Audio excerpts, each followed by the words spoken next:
Hello everybody, welcome on this YouTube channel. So आज हम लोग क्रैब साइकिल की बात करने वाले हैं।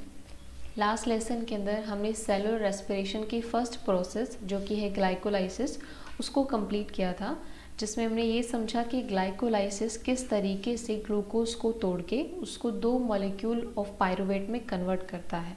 जिसमें हमने स्टार्टिंग में देखा कि ग्लूकोज जो कि हमारा 6 कार्बन का कंपाउंड है, इसको हमने ग्लाइकोलाइसिस प्रोसेस की हेल्प से पायरुवेट के अंदर कन्वर्ट किया, जिसमें हमें 2 मॉलिक्यूल ऑफ पायरुवेट मिलते हैं। क्योंकि ये 3 कार्बन कंपाउंड है तो ऑब्वियस सी बात है, जब 6 कार्बन के कंपाउंड को आप तोड़ोगे तो आपको 3 कार्बन के 2 ही कंपाउंड मिलेंगे, है ना। तो हमें 2 पायरुवेट मिल गए थे।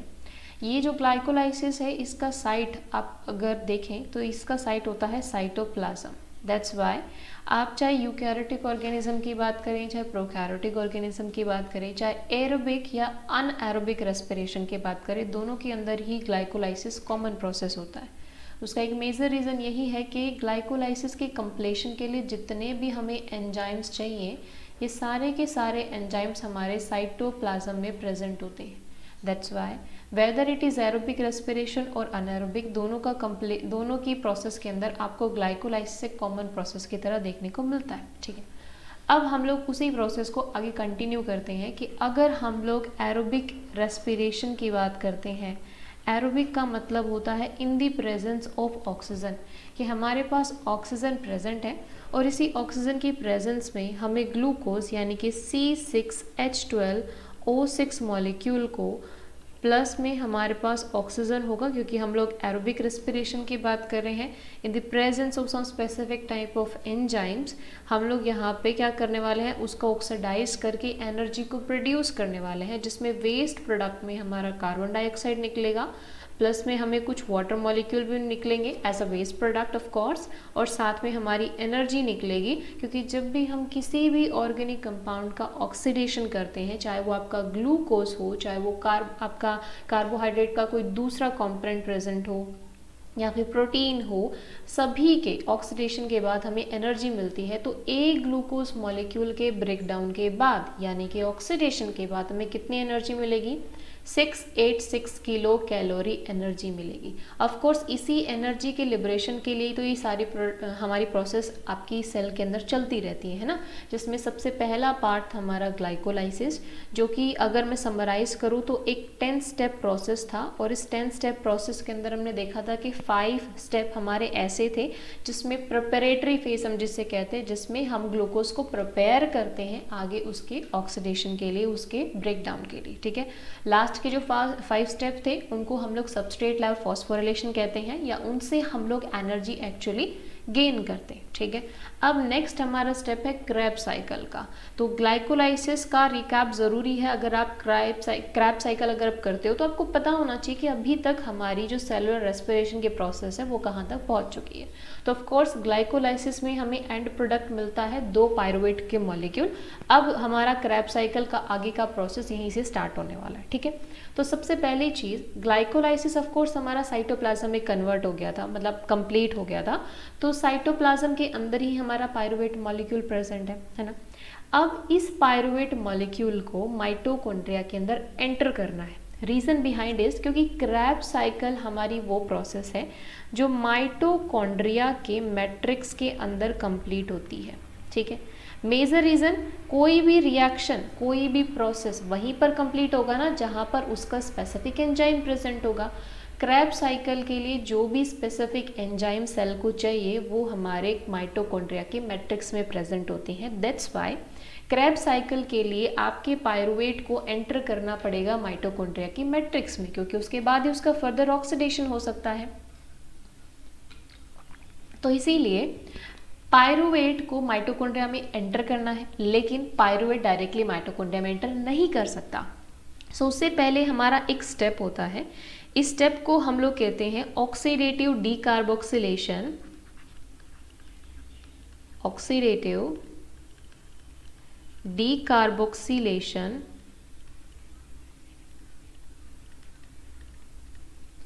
Of pyruvic acid. Pyruvic acid या फिर आप इसे पायरुवेट भी कह सकते हो। ठीक है, मतलब ये कि ये जो पायरुवेट है that is a 3 carbon compound, और अगर मैं इसको लिखना चाहूँ तो CH3COCOOH, ओके COOH है ये, yes COOH, this is our pyruvic acid. अब इस पायरुविक एसिड का हमें डीकार्बोक्सिलेशन करना पड़ेगा, वो भी ऑक्सीडेटिव डीकार्बोक्सिलेशन, ताकि हम इसे एक ऐसे कंपाउंड में कन्वर्ट कर सकें जिससे हम लोग इसको ईजिली माइटोकॉन्ड्रिया की मैट्रिक्स में ट्रांसफ़र कर सकें। क्योंकि पायरुविक एसिड आपका एक एसिडिक फॉर्म है और ये डायरेक्टली माइटोकॉन्ड्रिया के अंदर एंटर नहीं कर सकता, इसीलिए हमें इसे एक ऐसे कंपाउंड में कन्वर्ट करना होगा जो ईजिली माइटोकॉन्ड्रिया में एंटर कर सके, ठीक है। और देखिए, मैंने आपको कहा था कि आप कोई भी प्रोसेस पढ़ रहे हो, कोई भी एंजाइमेटिक रिएक्शन पढ़ रहे हो, आप उसके एंजाइम को ही देख के पता लगा सकते हो उस रिएक्शन में क्या होने वाला है। अब हमने कहा कि पायरुविक एसिड का ऑक्सीडेटिव डीकार्बोक्सिलेशन कराना है, मतलब ये कि हम ऑफ कोर्स डीकार्बोक्सिलेशन का मतलब क्या होता है, रिमूवल ऑफ कार्बन डाइऑक्साइड। मेरा 3 कार्बन कंपाउंड है पायरुविक एसिड, और जैसे यहाँ से एक कार्बन डाइऑक्साइड निकलेगा तो ये 2 कार्बन कंपाउंड में कन्वर्ट होगा, है ना, कन्वर्ट होगा। और एक स्टेप तो आपका यहाँ से कंप्लीट हो गया, मतलब एक चीज़ तो आपको यहाँ से समझ में आ गई कि डीकार्बोक्सिलेशन हो रहा है, मतलब कार्बन डाइऑक्साइड का रिमूवल होने वाला है। दूसरी चीज़, जब भी कार्बोक्सिलेशन होता है, डीकार्बोक्सिलेशन होता है, जनरली हम एक एंजाइम यूज़ करते हैं जिसे कहते हैं डिहाइड्रोजिनेज एंजाइम। और ऑफ कोर्स इस एंजाइम को अपनी एक्टिविटी के लिए कोई ना कोई रिड्यूसिंग एजेंट चाहिए होता है, तो इसे अपनी एक्टिविटी के लिए चाहिए होगा NAD पॉजिटिव, ठीक है, NAD पॉजिटिव चाहिए होगा। तो क्या अब हम इस रिएक्शन को कंप्लीट कर सकते हैं? चलिए अब हम इस रिएक्शन को देखते हैं कि एक्चुअल में ऑक्सीडेटिव डीकार्बोक्सिलेशन में होने क्या वाला है, ठीक है। तो सबस्ट्रेट तो हमारा क्लियर है कि सबस्ट्रेट हमारा क्या होगा, पायरुविक एसिड होगा, या मैं इसे कहूँगी पायरुवेट, ठीक है। इस पायरुविक एसिड को मैंने कन्वर्ट करना है एक 2 कार्बन कंपाउंड में। कैसे कन्वर्ट होगा, जब इसका ऑक्सीडेटिव डीकार्बोक्सिलेशन होगा।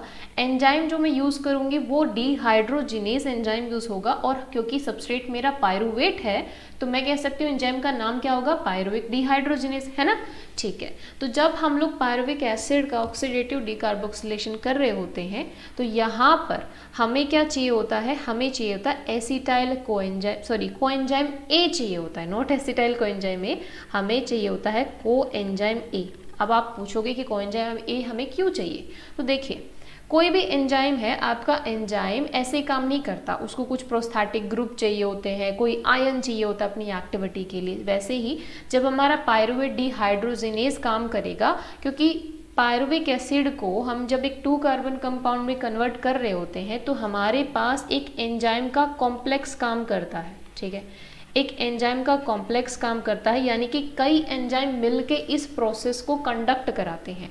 इस एंजाइम कॉम्प्लेक्स में सबसे पहला जो मेरा एंजाइम होता है उसे मैं कहती हूँ पायरुवेट डिहाइड्रोजिनेज एंजाइम। अब इस एंजाइम की एक्टिविटी तो ऑफ कोर्स मुझे आपको एक्सप्लेन करनी ही नहीं पड़ेगी, क्योंकि जो भी डीकार्बोक्सिलेशन का स्टेप होगा वो यही डिहाइड्रोजिनेज एंजाइम कंप्लीट कराने वाला है ना। नेक्स्ट मेरा जो एंजाइम होगा दैट इज TPP। अब ये TPP क्या है, दैट इज थायमीन पायरोफॉस्फेट, ठीक है, पायरोफॉस्फेट, थायमीन पायरोफॉस्फेट और द TPP। थर्ड मेरा जो होगा, देखो मैं यहाँ पे लिख लेती हूँ कि 3 एंजाइम का ये कॉम्प्लेक्स है, और ये बहुत इंपॉर्टेंट है, मोस्ट इंपॉर्टेंट पार्ट है ये, क्योंकि ये तीनों एंजाइम के बारे में एग्जामिनर आपसे पूछ सकता है, कैसे भी वो पूछ सकता है। वो आपसे पायरुवेट डिहाइड्रोजिनेज, थायमीन पायरोफॉस्फेट, साथ ही साथ LAA, हमारा थर्ड एंजाइम क्या होगा, that is LAA, that is lipoic, okay, let me correct the spelling,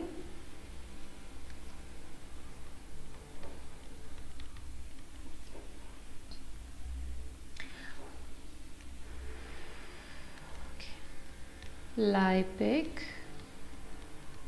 acid amide, ठीक है। तो ये मेरे 3 एंजाइम का कॉम्प्लेक्स है। इन तीनों एंजाइम के कॉम्प्लेक्स की प्रेजेंस में ही मेरे पायरुविक एसिड का डीकार्बोक्सिलेशन होने वाला है। और ऑफ कोर्स इस एंजाइम के एक्टिवेशन के लिए, इनकी फंक्शनिंग के लिए मुझे कोएंजाइम ए चाहिए होता है। तो पायरुविक एसिड प्लस में कोएंजाइम ए, देन उसके बाद हमारे प्लस में एक रिड्यूसिंग एजेंट हमें चाहिए होगा, NAD आ गया।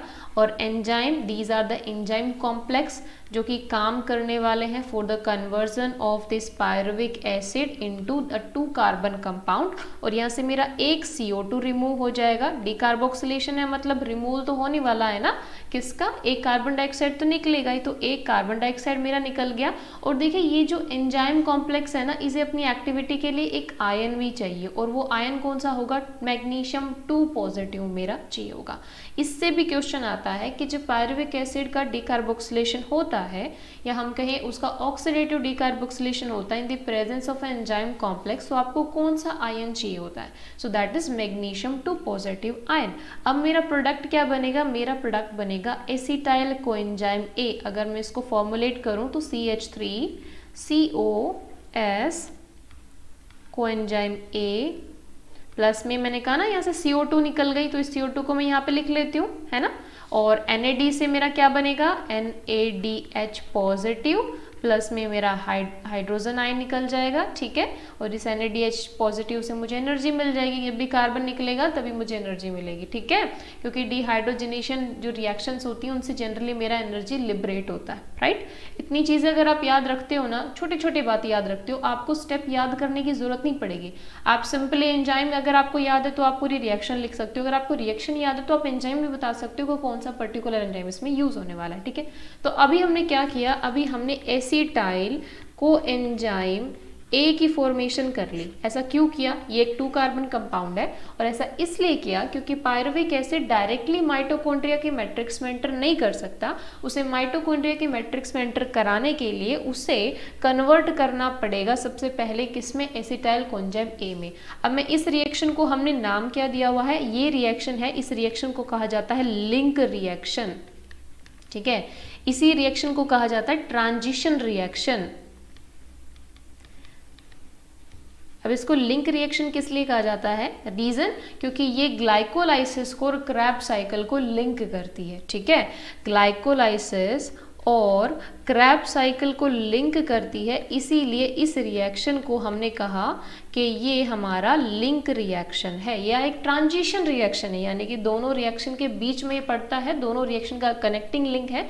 सो ग्लाइकोलाइसिस क्रैब साइकिल के बीच में आने की वजह से हम इसे लिंक रिएक्शन या ट्रांजिशन रिएक्शन कह देते हैं। क्लियर, समझ में आ गया इतनी चीजें। अब हम शुरू करते हैं क्रैब साइकिल को। देखिए, तो आई होप इतना तो आपको समझ में आ गया है कि क्रैब साइकिल में अब जो हमारा सबस्ट्रेट एंटर करने वाला है वो पायरुविक एसिड बिल्कुल नहीं है। अब हमारा सबस्ट्रेट कौन सा एंटर करने वाला है, एसिटाइल कोएंजाइम ए एंटर करने वाला है, जो कि एक 2 कार्बन का कंपाउंड है ना, ठीक है। दूसरी चीज यहाँ से ये क्लियर है क्योंकि क्रैब साइकिल हमारा एक साइकिल, इसका नाम बता रहा है, ये एक साइकिल होने वाली है ना। जैसे ग्लाइकोलाइसिस एक स्ट्रेट चेन रिएक्शन था, उसमें कोई साइक्लिंग नहीं थी, लेकिन यहाँ पे एक साइकिल की तरह ये काम करेगा। तो सबसे पहले मेरा कोई भी रिएक्शन कंप्लीट करने से पहले मुझे ये पता होना चाहिए मेरा सबस्ट्रेट क्या है। तो मेरा सबस्ट्रेट ऑफ कोर्स मुझे मिल गया, एसिटाइल कोएंजाइम ए। ये एसिटाइल कोएंजाइम ए माइटोकॉन्ड्रिया के मैट्रिक्स में एंटर किया। तो मैं यहाँ पे नोट डाउन कर लेती हूँ कि मेरा रिएक्शन कहाँ पे हो रहा है, माइटोकॉन्ड्रियल मैट्रिक्स में क्रैब साइकिल कंप्लीट होने वाला है। क्लियर, ये इसका साइट है, ठीक है, ओके। नाउ सबसे पहले हम लोग स्टार्ट करते हैं हमारा स्टेप। तो देखिए, यहाँ से मान लो मेरा एसिटाइल कोएंजाइम ए साइकिल में एंटर करेगा, ठीक है। अब इस एसिटाइल कोएंजाइम ए, क्योंकि 2 कार्बन का कंपाउंड है, ठीक है। अब क्या होता है, एसिटाइल कोएंजाइम ए में ना बॉन्डिंग बहुत ही अनस्टेबल होती है, ठीक है। अनस्टेबल बॉन्डिंग होती है जो कि इजीली टूट सकती है। अनस्टेबल का सिंपली मतलब ये कि ऐसी बॉन्डिंग जिसको जल्दी से ब्रेक किया जा सकता है, ठीक है, जो स्टेबल नहीं है, जो टूट जाती है बहुत जल्दी, ठीक है। तो एसिटाइल कोएंजाइम ए, यहाँ पे मेरा स्टेप 1 स्टार्ट होगा कि एसिटाइल कोएंजाइम ए जो कि एक 2 कार्बन का फ्रेगमेंट है, अब इससे आके कौन मिलेगा, इससे मिलेगा ऑक्सैलो एसीटेट। यहाँ पर मेरा ऑक्सैलो एसीटेट है, अब देखिए आप कहोगे ये ऑक्सैलो एसीटेट कहाँ से आया। एक्चुअल में ऑक्सैलो एसीटेट कहीं से नहीं आया, ये माइटोकॉन्ड्रिया के मैट्रिक्स के अंदर ही प्रेजेंट है। ठीक है, माइटोकॉन्ड्रिया के मैट्रिक्स में ही हमारा ऑक्सैलो एसीटेट प्रेजेंट होता है, जो कि एक 4 कार्बन कंपाउंड है। ठीक है, सिंपली प्रेजेंट होगा, ये एसिटाइल को एंजाइम के साथ मिलेगा, क्योंकि एसिटाइल को एंजाइम ए मेरा अनस्टेबल बॉन्डिंग रखता है, इसीलिए ऑक्सैलो एसीटेट आएगा, जो कि 4 कार्बन कंपाउंड है, और इस अनस्टेबल बॉन्ड को तोड़ के क्या बना देता है, उसको डिस्प्लेस कर देता है। और यहाँ पे डिस्प्लेस भी किसको करेगा, इसको एंजाइम ए को डिस्प्लेस कर देगा। ठीक है, ये छोटी छोटी बातें आपको पता होनी चाहिए। Oxalo acetate acetyl coenzyme A की अनस्टेबल बॉन्डिंग में भी क्या, कोएंजाइम ए इसको डिस्प्लेस करके इसको एक 6 कार्बन का कंपाउंड बना देता है, और ये 6 कार्बन का कंपाउंड क्या है, इसका नाम है सिट्रेट। ठीक है, सिट्रेट, राइट, ओके जी।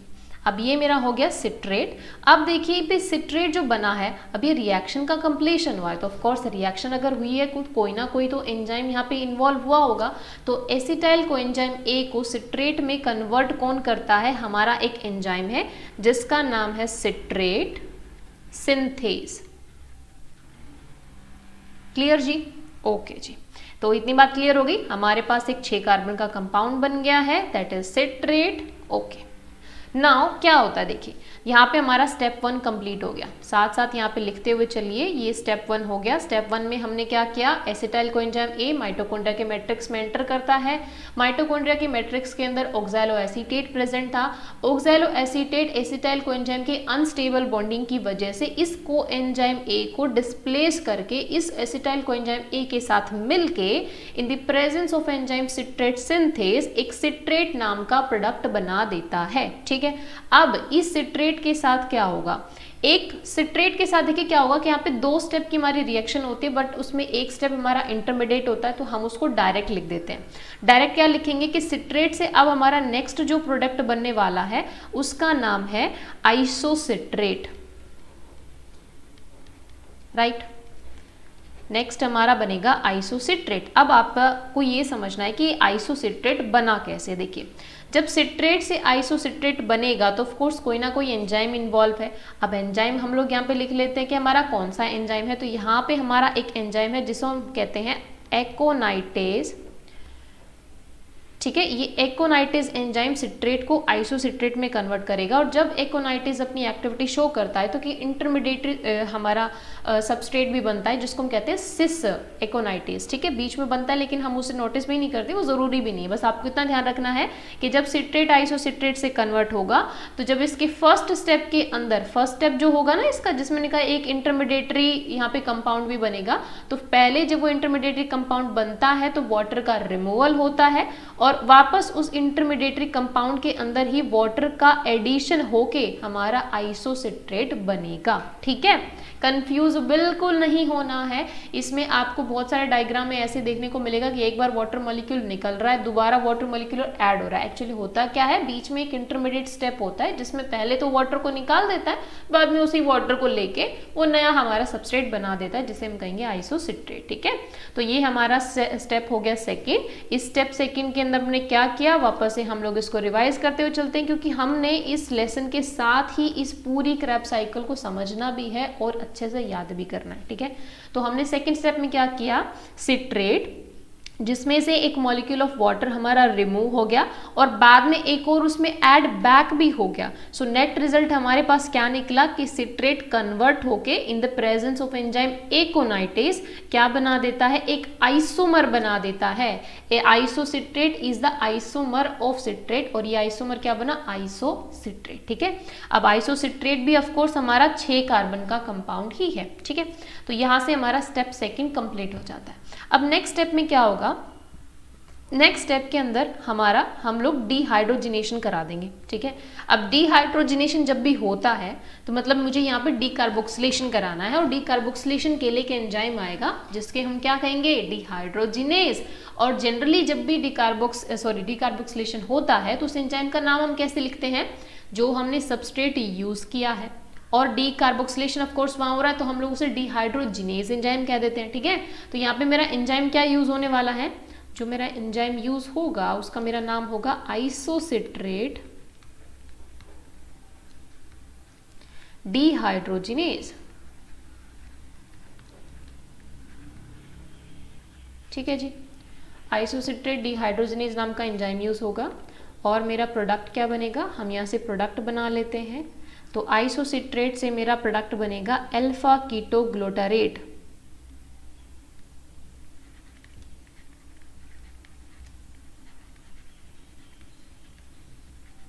अब देखिए, मैंने आपको जब पायरुविक एसिड का डिकार्बोक्सिलेशन करके बताया था तो मैंने कहा था ना, जब भी डिकार्बोक्सिलेशन होगा एक तो हमें रिड्यूसिंग ग्रुप चाहिए होगा, ठीक है, दूसरा हमें चाहिए होगा एक हमें रिड्यूसिंग ग्रुप चाहिए होता है और दूसरा हमारा जब भी डिकार्बोक्सिलेशन होगा एक कार्बन डाइऑक्साइड हमारा निकल जाता है। ठीक है, तो हम यहाँ से एक कार्बन डाइऑक्साइड निकाल दें, लीजिए जी हमने CO2 का रिमूवल कर दिया। ठीक है, अब ऑफ कोर्स हमें रिड्यूसिंग एजेंट भी चाहिए, तो हमने रिड्यूसिंग एजेंट क्या यूज किया, NAD पॉजिटिव को यूज किया और यहाँ से हमारा क्या बन गया, NADH प्लस में H पॉजिटिव।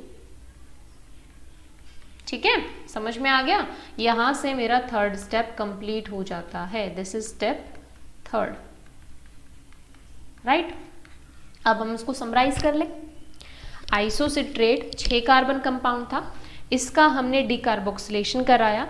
जब इसका डिकार्बोक्सिलेशन कराया तो यहाँ से मेरा एक 5 कार्बन कंपाउंड बना इन the presence of enzyme isocitrate dehydrogenase, जिसने NAD पॉजिटिव को यूज करके अल्फा कीटा ग्लूटारेट नाम का सबस्ट्रेट बना दिया और यहाँ से मेरी एनर्जी लिबरेटिंग मॉलिक्यूल मुझे मिल गया, रिड्यूसिंग एनर्जी मुझे मिल गई in the form of NADH। Clear. Next step अब हम लोग कर लेते हैं। अब देखो हमने क्या करना है, अब ये साइकिल का ना एक सिंपल सा फंडा है, क्रैब्स साइकिल को रटने की बिल्कुल जरूरत नहीं है।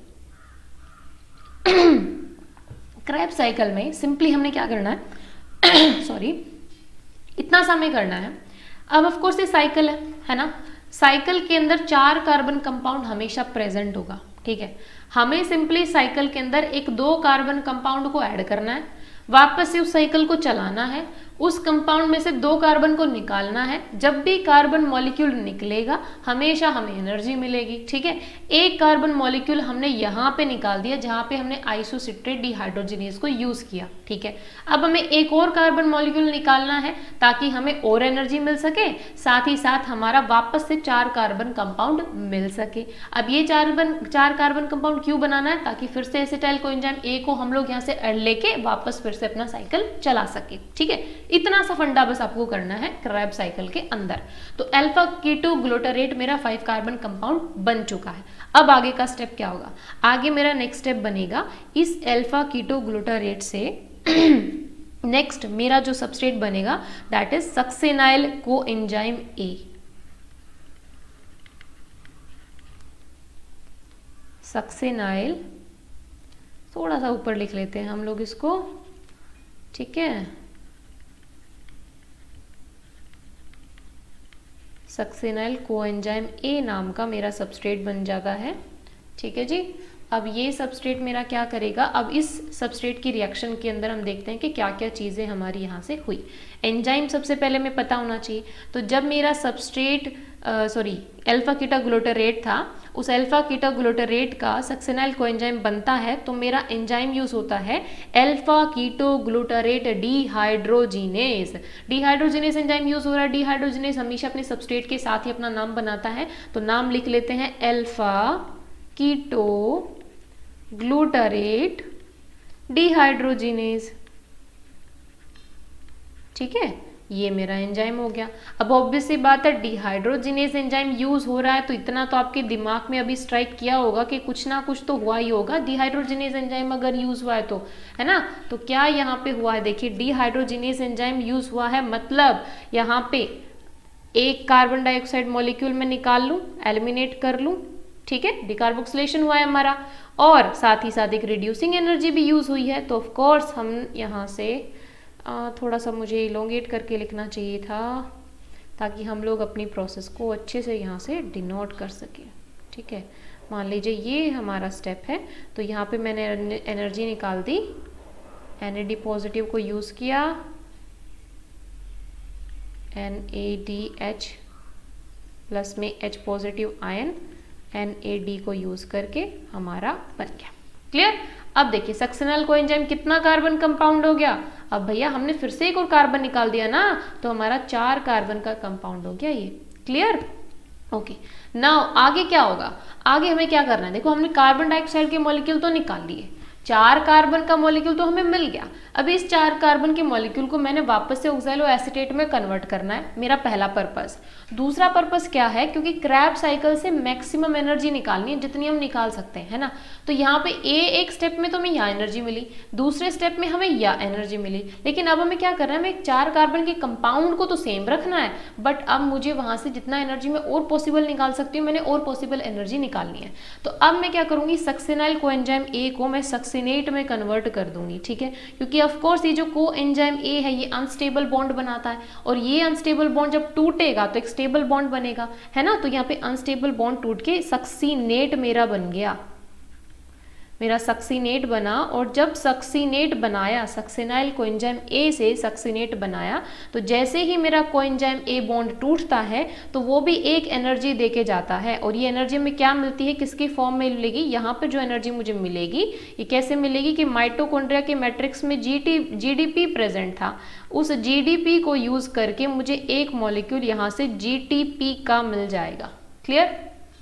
तो मैंने यहाँ से एनर्जी निकाल ली, है ना। मेरा पर्पस क्या है, मुझे एनर्जी निकालनी है, तो यस मैंने एनर्जी निकाल ली। अब हम नेक्स्ट स्टेप की तरफ बढ़ते हैं। ये हमारा हो गया स्टेप 5th मेरा स्टेप हो गया, ठीक है। क्योंकि हमें टोटल क्रैब साइकिल के अंदर 8 स्टेप बनाने हैं, क्योंकि मेरा 8 स्टेप का प्रोसेस है। तो यहाँ से मेरा सक्सीनेट बन जाता है। नेक्स्ट हम क्या करेंगे, इस सक्सीनेट से अगेन हम थोड़ी सी एनर्जी निकालने की कोशिश करेंगे, और इस कन्वर्जन के टाइम पे मुझे क्या मिलेगा, मिलेगा मुझे एक फ्यूमरेट। अच्छा, हमने एंजाइम की बात तो करी नहीं कि जब सक्सेनाइल कोएंजाइम में से सक्सिनेट बना तो हमने कौन सा एंजाइम यूज़ किया। तो देखिए आप याद कीजिए, हमने स्टार्टिंग में क्या कहा था, यहाँ पे एक हमने कोएंजाइम को हटाया था तो हमने सिट्रेट सिंथेज एंजाइम यूज़ किया था। तो यहाँ पे मैं क्या एंजाइम यूज़ करूँगी, सक्सेनाइल कोएंजाइम में सिंथेटेज। ठीक है, रिलेट करते हुए चलोगे ना तो दिमाग में अच्छे से बैठ जाएगा। तो यहाँ पे मेरा जो एंजाइम है उसे मैं यहाँ लिख लेती हूँ, सक्सेनाइल कोएंजाइम ए सिंथेटेज। सिंथेज और सिंथेटेज का डिफरेंस आपको पता रखना है। यहाँ पे जो एंजाइम यूज हुआ दैट इज सिंथेटेज, यहाँ जो एंजाइम यूज हुआ था वो सिंथेज था। ठीक है, अब मेरे सक्सेनेट से जब फ्यूमरेट बना तो मैंने कौन सा एंजाइम यहाँ पे यूज किया, सक्सेनाइल डिहाइड्रोजिनेज। ठीक है, अब देखिए वापस से डिहाइड्रोजिनेज एंजाइम यूज हुआ है, मतलब एनर्जी तो कुछ ना कुछ तो प्रोड्यूस हुई होगी, है ना। तो यहाँ पे क्या एनर्जी प्रोड्यूस हुई है, देखिए जब फ्यूमरेट बना ना तब मेरी एनर्जी यहाँ पे क्या प्रोड्यूस हुई, एक सेकेंड गाइस, यस, यहाँ पे मेरा एनर्जी प्रोड्यूस कैसे होगा कि यहाँ पे हम लोग एक FAD से FADH2 बना लेते हैं। ठीक है, तो मैं उस चीज को यहाँ लिख देती हूँ, FAD से FADH2 मुझे मिल जाता है, क्योंकि हमें पता है कि FADH2 भी मुझे 2 ATP मॉलिक्यूल देता है। ठीक है, नेक्स्ट मेरा स्टेप क्या होगा, क्योंकि मुझे वापस से इसको फ्यूमरेट को 4 कार्बन कंपाउंड में कन्वर्ट करना है ना, तो नेक्स्ट मेरा स्टेप होगा, मैं फ्यूमरेट को कन्वर्ट करेंगे हम लोग मैलेट में। मैलेट जो कि अगेन एक 4 कार्बन का कंपाउंड है ना, ये भी 4 कंपाउंड, ये भी हमारा 4 कार्बन का कंपाउंड है, ये भी 4 कार्बन का कंपाउंड है। ठीक है, अब फ्यूमरेट को जब हमने मैलेट में कन्वर्ट किया तो हमने किस एंजाइम की प्रेजेंस में इसको कन्वर्ट किया, हमने जो एंजाइम यूज किया that is fumarase. Fumarase enzyme की प्रेजेंस में फ्यूमरेट को मैलेट में कन्वर्ट किया। ठीक है, और जब हमने फ्यूमरेट को मैलेट में कन्वर्ट किया तो यहाँ पे एक वाटर मॉलिक्यूल का एडिशन हुआ।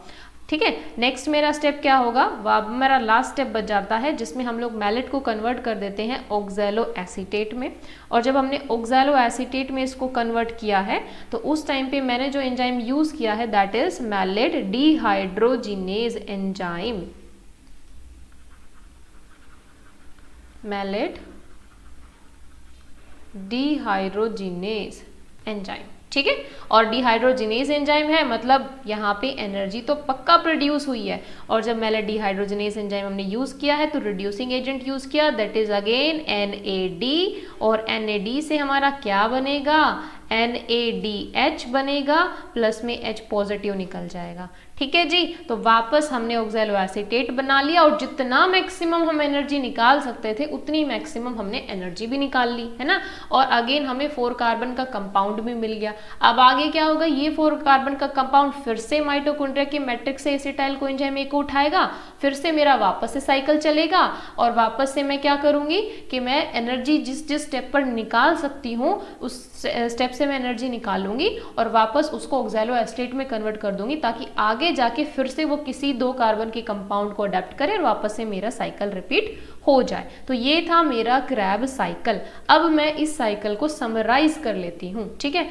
इसको हम समराइज कर लेते हैं। ठीक है, तो देखिए सबसे पहले हमने क्या कहा, कहाँ कहाँ पे हमने एनर्जी यहाँ से निकाली। ठीक है, तो सबसे पहले देखिए मैं यहाँ पे सिंपली सबस्ट्रेट लिख देती हूँ और उनसे हमारा जो प्रोडक्ट बना और हमें कहाँ का एनर्जी मिली। ठीक है, तो हमने कहा था हमारे पास पहला स्टेप क्या है, स्टेप 1। इस स्टेप 1 में हमने क्या किया था, एसिटाइल कोएंजाइम A प्लस में ऑक्सैलो एसीटेट, इससे हमने क्या बनाया था, इससे हमें मिली थी ऑक्सैलो एसीटेट से हमें सिट्रेट मिला था। ठीक है, एंजाइम क्या था मेरा, यहाँ पे मैं एंजाइम भी लिख लेती हूँ, ग्रीन के अंदर हम लोग एंजाइम लिखते हुए चलते हैं। एंजाइम यूज़ किया था हमने सिट्रेट सिंथेज नाम का एंजाइम यूज़ किया था। ठीक है जी, ओके। एनर्जी हमें मिला था, नहीं जी, हमें कोई एनर्जी यहाँ से नहीं मिला। ठीक है, नेक्स्ट हमारा स्टेप क्या है, स्टेप 2। स्टेप 2 में देखिए हमने सिट्रेट से क्या बनाया, हमने सिट्रेट से आइसोसिट्रेट बनाया और आइसोसिट्रेट को जब हमने बनाया तो हमने एक एंजाइम यूज़ किया। उस एंजाइम का नाम क्या था, इस एंजाइम का नाम था एकोनाइटेज नाम का हमने एंजाइम यूज़ किया। ठीक है, यहाँ पे हमने एक वाटर मॉलिक्यूल निकाला था और वापस से एक वाटर मॉलिक्यूल को ऐड भी कर दिया। क्या हमें कोई एनर्जी मिली, नहीं जी, इस स्टेप से भी हमें कोई एनर्जी नहीं मिली। स्टेप 3 की बात करें तो यहाँ पे हमने आइसोसिट्रेट को हमने अल्फा कीटा ग्लूटारेट बनाया और जब हमने अल्फा कीटो ग्लूटारेट बनाया तो ऑफ कोर्स ये हमारा 6 कार्बन कंपाउंड था, उसको 5 कार्बन के कंपाउंड में जब हमने कन्वर्ट किया तो डीकार्बोक्सिलेशन किया। और ये एंजाइम क्या यूज़ किया था हमने, एंजाइम था हमारा आइसोसिट्रेट डिहाइड्रोजिनेज एंजाइम। और हमें पता है जब भी हमारा डिहाइड्रोजिनेज एंजाइम आएगा वहाँ पे हमारा रिड्यूसिंग बॉडी प्रोड्यूस होती है और रिड्यूसिंग बॉडी प्रोड्यूस होती है मतलब NaDH का यहाँ पे प्रोडक्शन हुआ, एक एनर्जी मॉलिक्यूल बना, साथ में रिमूवल किसका हुआ, एक CO2 मॉलिक्यूल भी मेरा यहाँ से निकल गया था, रिमूवल हो गया। मैं यहाँ से लिख सकती हूँ कि रिमूवल हो गया इसका। ठीक है, ठीक है। अब नेक्स्ट स्टेप की अगर हम बात करें तो नेक्स्ट स्टेप में हमने क्या किया था, स्टेप 4। स्टेप 4 में भी हमने डिकार्बोक्सिलेशन कराया। यहाँ पर हमने अल्फा कीटो ग्लूटारेट को किस में कन्वर्ट किया था, यहाँ हमने कन्वर्ट किया था सक्सिनाइल कोएंजाइम A में। ठीक है, जब सक्सिनाइल कोएंजाइम A में कन्वर्ट किया तो अगेन यहाँ पे मेरा एंजाइम कौन सा था जी, एंजाइम हमने यूज़ किया था अल्फा कीटा ग्लूटारेट डिहाइड्रोजिनेज। ठीक है, इसको हम यहाँ लिख लेते हैं, alpha keto glutarate dehydrogenase enzyme, जिसमें हमारा सेम कार्बोक्सिलेशन हुआ, एक कार्बन डाइऑक्साइड का मॉलिक्यूल रिमूव हो गया, उसका रिमूवल हो गया और प्रोडक्शन किसका हुआ, एक NaDH का प्रोडक्शन हो गया। स्टेप 4 हमारा कंप्लीट हो जाता है। स्टेप 5 की बात करें तो स्टेप 5 के अंदर हमने क्या देखा, स्टेप 5 में हमने सक्सिनाइल कोएंजाइम A से सक्सिनेट बनाया और जब हमने सक्सिनेट बनाया तो सक्सिनाइल कोएंजाइम भी हमारा 4 कार्बन था, ये भी 4 कार्बन था, लेकिन यहाँ पे हमारा प्रोडक्शन किसका होता है, एक GTP मॉलिक्यूल का प्रोडक्शन होता है। एंड इसके माइटोकॉन्ड्रिया मैट्रिक्स में GDP पड़ा था, उससे हमारा GTP का प्रोडक्शन हुआ तो 1 मॉलिक्यूल ऑफ GTP हमें मिला। और एंजाइम हमारा जो यूज हुआ उसका नाम है सक्सिनाइल कोएंजाइम A सिंथेटेज। ठीक है जी, ओके। स्टेप 5 हो गया कंप्लीट। स्टेप 6 की बात करते हैं। स्टेप 6 में हमने क्या देखा कि स्टेप 6 में हमने सक्सिनेट को कन्वर्ट किया है फ्यूमरेट में। जब हमने फ्यूमरेट में कन्वर्ट किया तो हमने एंजाइम क्या यूज़ किया, एंजाइम हमारा जो यहाँ से यूज हुआ है that is succinyl dehydrogenase,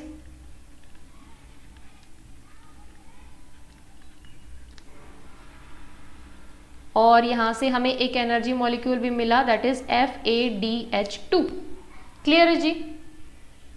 okay, हम इस पार्ट को इरेज कर लेते हैं, नहीं इसको नहीं करते। यस, ठीक है। अब हम लोग बात कर लेते हैं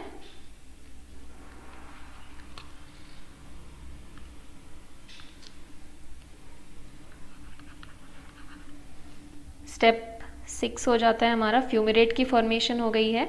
अब हम लोग स्टेप 7 की बात कर लेते हैं। स्टेप 7 में हमने क्या किया, फ्यूमेरेट से मैलेट की फॉर्मेशन करी, और मैलेट की फॉर्मेशन के टाइम पे हमने यहाँ पे जो एंजाइम यूज़ किया है दैट इज़ फ्यूमरेज एंजाइम, और इस फ्यूमरेज एंजाइम से हमने यहाँ पे देखा कि जब हमने फ्यूमरेट से मैलेट कन्वर्ट किया तो हमने एंजाइम क्या लिया, फ्यूमरेज, और हमारा यहाँ से एक वाटर मॉलिक्यूल रिमूव हो जाता है ड्यूरिंग दिस कन्वर्जन। ठीक है, ओके। अब स्टेप 8 जो कि हमारा लास्ट स्टेप है उसकी बात कर लेते हैं। स्टेप 8 में हमने क्या देखा, स्टेप 8 में हमने मैलेट को वापस से अपने 4 कार्बन के compound that is oxalo acetate में कन्वर्ट कर लिया। ठीक है, ये भी 4 कार्बन कंपाउंड है, ये भी 4 कार्बन का कंपाउंड है, और जब हमने ऑक्सैलो एसीटेट में कन्वर्ट किया तो हमारा एंजाइम क्या था, मैलेट डिहाइड्रोजिनेज, और यहाँ पे हमें अगेन एक और एनर्जी मॉलिक्यूल मिला 1NADH। ठीक है, तो हमें टोटल कितने एनर्जी मॉलिक्यूल यहाँ से मिले, 3 तो हमारे, अगर मैं समराइज करूँ 3 तो हमारे NADH हमें मिलता है, एक हमें GTP मॉलिक्यूल मिलता है, एक हमें यहाँ से FADH2 मिलता है। ठीक है, ये हमें एनर्जी मॉलिक्यूल मिलेंगे, यानी कि 3 × 3 प्लस में 1 प्लस 1 प्लस 1 × 2 यानी कि 9 + 1 + 2 12 ATP मॉलिक्यूल। जब मेरा एक एसिटाइल कोएंजाइम A एंटर करेगा, यानी कि जब मेरा एक ग्लूकोज मॉलिक्यूल क्रैब साइकिल में एंटर करता है तो मुझे टोटल 24 ATP मॉलिक्यूल मिलते हैं। ठीक है, सो यहाँ से आई होप आपको क्रैब साइकिल समझ में आ गया होगा। फिर भी आपको कोई डाउट रहता है मुझे कमेंट सेक्शन में बताइए, and thank you so much for watching this video.